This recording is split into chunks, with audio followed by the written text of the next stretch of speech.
Rafael quality যেটা city Kolkata সাহেব বললেন সেটা রিট্রিট করার জন্যই বলি যেটা কলকাতার জন্য বলা হয়েছে সেটা ওয়েস্ট বেঙ্গল পুলিশের জন্য প্রযোজ্য। আমাদের পুরো ওয়েস্ট বেঙ্গল পুলিশ এলাকায় sufficient police force police arrangement করা হচ্ছে। আপনারা জানেন উচ্চ মাধ্যমিক পরীক্ষা is a very important examination in life of student from Bengal, এবং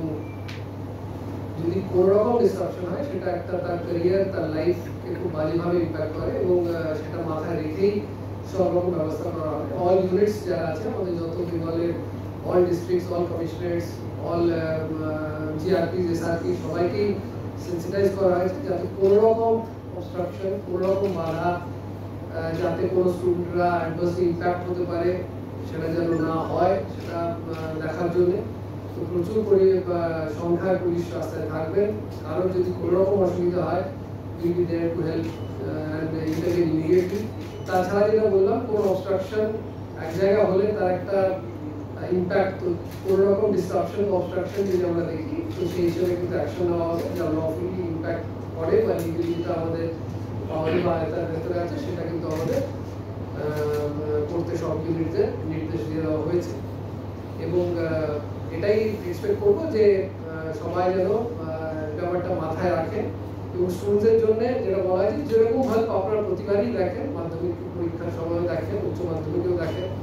অ্যাডমিট কার্ড থেকে নিয়ে কাউকে পৌঁছে দেওয়া সব রকম আগেও পুলিশ করে এসেছে এবং সেই প্রসেসটাকে আরও আমরা রিক্রিয়েট করছি যাতে কাউকে কনফিডেন্স কোনো মতে কারো কোনো স্টুডেন্টের কোনো কনফিডেন্স লেভেল বা কোনো প্রবলেম যদি থাকে নিয়ারেস্ট পুলিশ যে দাঁড়িয়ে আছে তাকে ইমিডিয়েটলি কন্ট্যাক্ট করতে এবং আমরা যথাযথ ব্যবস্থা নেব। যেটা সিং সাহেব বলেছেন হেল্পলাইনের কথা আপনার বলা হয়েছে। তাছাড়া easiest number to remember is 100। যেটা বলি যে আর যখন মাথায় খুব একটু প্যানিক হয়ে যায় আর কোনো নাম্বার হয়তো মুখস্থ থাকে না বা মনে থাকে না, ইমিডিয়েটলি 100-এ ডায়াল করুন। যে নিয়ারেস্ট যেটা আছে পুলিশ স্টেশন উনি যেখানে আছেন সেখানেই লাইনটা কানেক্ট হয় এবং সবাইকে আমাদের ব্রিফ করা আছে যে যা আমাদের পক্ষে সম্ভব যতটুকু আমাদের হেল্প করার প্রয়োজনীয়তা আছে বা দরকার পড়বে সেটা কালকে করা হবে। তো this is what we wanted to say. Naturally আপনাদেরও আলাদা করে এই জন্যই আমরা এক যৌথভাবে করে নিলাম ব্যাপারটা, কারণ আপনারা সব আজকে সানডে আফটারনুনে আপনাদেরও সবাইকে ডাকা হয়েছে তো আলাদা করে আর নবান্নে বা ভবানী ভাবে না ডেকে we thought we should brief you together যে ব্যাপারটা কত seriously government has also taken a very serious thing on this field and we also feel that কারণ এটা স্টুডেন্টদের ভবিষ্যতের ব্যাপার আছে, ফিউচার লাইফের ব্যাপার আছে, এই জন্য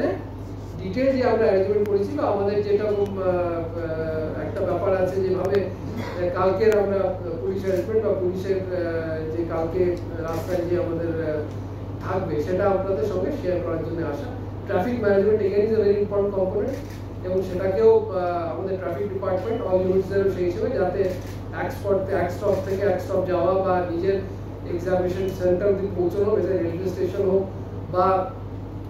বাস স্টপ থেকে হোক সেইটা ব্যবস্থাটা ঠিক করে করা হয়েছে। ইতিমধ্যে আমরা ট্রান্সপোর্ট ডিপার্টমেন্ট এবং রেলওয়ের সঙ্গে যোগাযোগ করেছি তাতে যেন পর্যাপ্ত নম্বর অফ বাসেস থাকে সেটা অলরেডি ব্যবস্থা করা ছিল, ওটাকে আর একটু কালকের অ্যাজিটেশন মাথায় রেখে আরও ঠিক করে যেন ট্রান্সপোর্ট ব্যবস্থাটা থাকে তার জন্য অলরেডি ট্রান্সপোর্ট সেক্রেটারি ওনারা ব্যবস্থা নিয়েছেন। তো আশা করি যে অ্যারেঞ্জমেন্টস করা হয়েছে তাতে কোনো রকম স্টুডেন্টসদের কোনো অসুবিধার মুখে পড়তে হবে না এবং উই আর ভেরি কনফিডেন্ট যে খুব স্মুথলি পিসফুলি আমরা এক্সামিনেশনগুলো কন্ডাক্ট করতে পারবো। Thank you. কারো যদি স্যার এই যে হেল্পলাইন নম্বর এটা কি